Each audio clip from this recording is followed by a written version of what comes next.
መንፈሳዊ ጻውዒት ኣብ ከተማ መቐለ ክፍለ ከተማ ኩሓ ጣብያ ማይ ጾዶቕ ቁሸት እግሪ ሓሪባ ዝርከብ ደብረ ብርሃን ቅድስት ማርያም መግደላዊት ቤተክርስቲያን ኣብ 5ይ ክፍለ ዘመን ከም ዝተመስረተ ዝንገረሉ ጥንታውያን መጽሓፍቲ መሳቕልን ካልኦት ሓድግታትን ዝሓዘ ቤተክርስቲያን እዩ። እቲ ቤተክርስቲያን ንታሪኹን ትሕዝቱን ተባሂሉ ሓድሽ ህንጻ ንምስራሕ ተወሲኑ ኣብ ወርሒ ግንቦት 2016 ዓ.ም ሰረት ከም ዝተጀመረ ዝዝከር እዩ።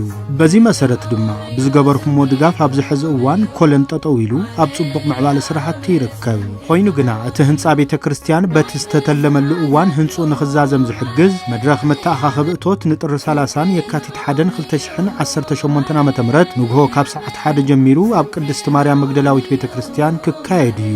ስለዚ ኣብ ውሽጢ ዓድን ወጻእን እትርከቡ ተወለድትን ፈተውቲ ዓድን ኣብቲ ዝተጠቐሰ ዕለትን መድረኽ መተኣኻኸቢ እቶት ተረኺብኩም በረከት ቅድስትን ኖናን ክትካፈሉን ዝኸኣልኩሞ ደገፍ ክትገብሩን ብሽም እግዚአብሔር ንጽውዕ። በዚ አጋጣሚ በአካል መጽኹም ድጋፍ ክትገብሩን ዘይትኽእሉ ድማ በተብ ታሕቲ ተጠቂሱ ዘሎ ባንክ ሒሳብ ቁጽርታት ኣታው ክትገብሩና ንሕብር። መተሓሳሰቢ ካብ ኩሓን ኣብ እግሪ ሓሪባ ብነጻ ዝወስዳ መካይን ፊት ንፊት ሆቴል ገነት ተዳልየን ከም ዘለዋ ክንሕብር ንፈቱ። መምሕዳር ሰበካ ጉባኤን ኮሚቴ መስርሕ ህንጻን ደብረ ብርሃን መድኃኔ ዓለምን ቅድስት ማርያም መግደላዊትን ኣብያተ ክርስቲያንን እግሪ ሓሪባ